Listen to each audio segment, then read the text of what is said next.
Mais um vídeo aqui falando sobre o evangelho do dia. A galera tá gostando. Comecei meio que sem pretensão aqui, fazendo as minhas partilhas. Como eu sempre falo, eu não sou nenhum padre, eu não sou nenhum pastor, eu também não sou perfeito, né? Tenho meus defeitos, mas gosto de fazer as minhas partilhas aqui sobre o que eu entendo do evangelho, sobre o que eu entendo da Bíblia, da palavra, para que todos nós podemos unir essa sabedoria que Jesus deixou pra gente da melhor forma, porque a melhor forma da gente realmente viver nesse mundo é viver inteiramente a Deus, a Jesus e com a sabedoria que Ele mesmo nos deixou. Então, dada essa breve introdução, vamos para o Evangelho do dia 8. Apesar de hoje ser o dia 9, eu pulei sem querer o Evangelho de ontem e fiz o Evangelho de hoje no vídeo de ontem. Não sei se deu para entender. Mas aí amanhã já vai normalizar que vai ser o Evangelho do dia 10. Então, proclamação do Evangelho de Jesus Cristo segundo Lucas. Glória a vós, Senhor. Naquele tempo, Jesus voltou para a Galiléia com a força do Espírito, e sua fama espalhou-se por toda a redondeza. Ele ensinava nas suas sinagogas e todos o elogiavam. E veio à cidade de Nazaré, onde se tinha criado. Conforme seu costume, entrou na sinagoga no sábado e levantou-se para fazer a leitura. Deram-lhe o livro do profeta Isaías. Abrindo o livro, Jesus achou a passagem que está escrito: O Espírito do Senhor está sobre mim, porque ele me consagrou com a unção para anunciar a boa nova aos pobres. Enviou-me para proclamar a libertação dos cativos e aos cegos a recuperação da vista, para libertar os oprimidos e para proclamar um ano de graça para o Senhor. Depois, fechou o livro, entregou ao ajudante e sentou-se. Todos os que estavam na sinagoga tinham os olhos fixos nele. Então começou a dizer-lhes: Hoje se cumpriu esta passagem da Escritura que acabaste de ouvir. Todos davam testemunho a seu respeito, admirados com as palavras cheias de encanto que saíam da sua boca. Palavra do Senhor.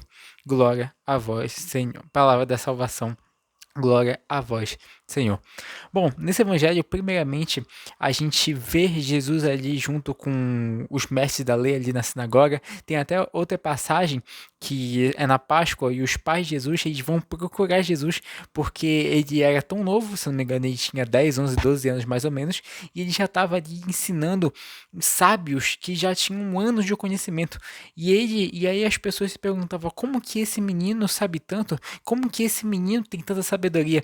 E é engraçado que os pais de Jesus, né, Maria e José, vão atrás dele e eles perguntam: Jesus, mas por que você fugiu da gente? Por que você fugiu na semana da Páscoa para ir até o templo? Por que você fez isso? E a resposta dele é: mulher, tu não sabias que eu vinha para cá, que eu vinha para casa do meu pai ensinar, fazer o meu propósito, fazer a minha missão aqui na terra? Então, o que ele faz aqui nesse evangelho é basicamente isso. Ele simplesmente cumpre a profecia do profeta Isaías, juntamente com as pessoas ali também com muito conhecimento, mas aquelas pessoas já sabiam ali do poder daquele menino, já sabiam do que ele iria fazer, né?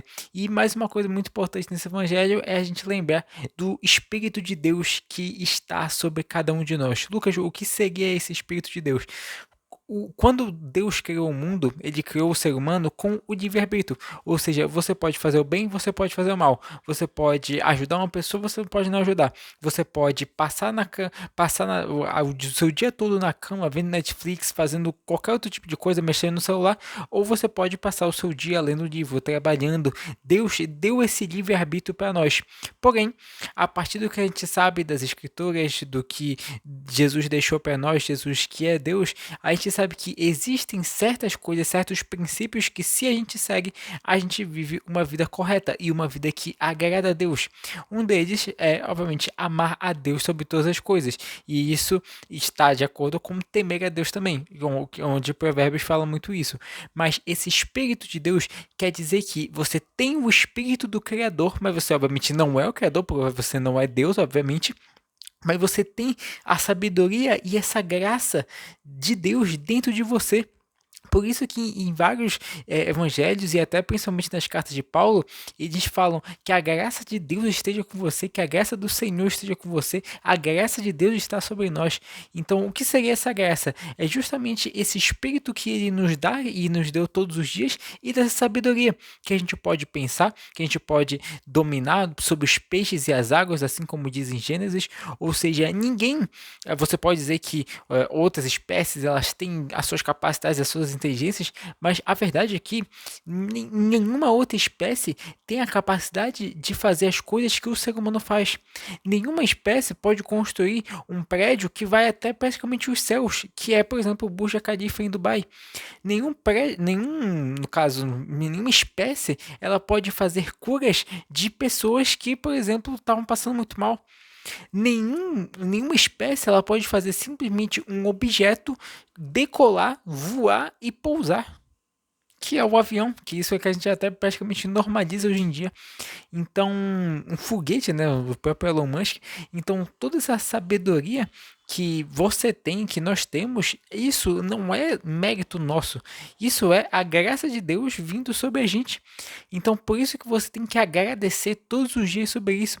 Se você está reclamando muito da sua vida, se você fala que você não tem oportunidade na sua vida, ou que você foi demitido do seu trabalho, ou que você não tem tempo para treinar na academia, ou que você não tem tempo para criar, para ser criativo, cara, esquece isso, não sei quem te falou isso, mas você tem literalmente tudo que você precisa dentro de você, que é esse Espírito de Deus que reina sobre nós, é o Espírito do Criador. Então, até eu tenho uma passagem na Bíblia que diz o seguinte: se Deus é por nós, quem será contra nós?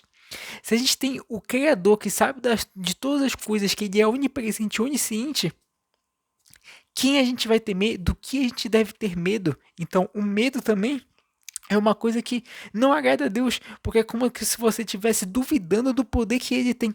Olha o quão pesado é isso, olha o quão forte é isso.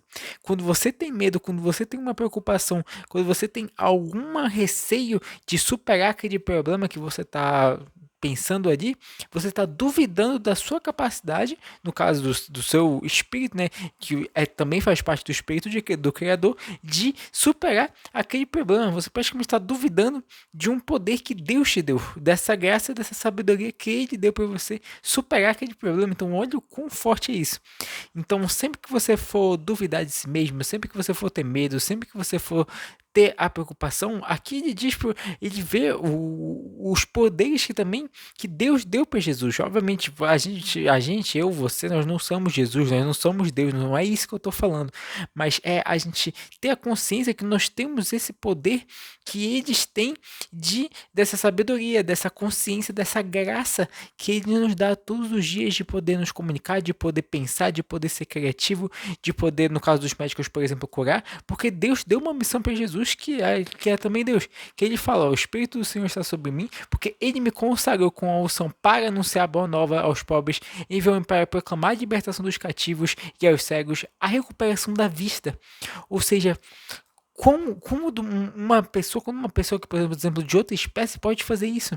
Não, é só Deus que deu essa graça para os humanos, que deu essa graça para as pessoas, que criou o mundo e criou o ser humano em toda a sua beleza, em toda a sua graça.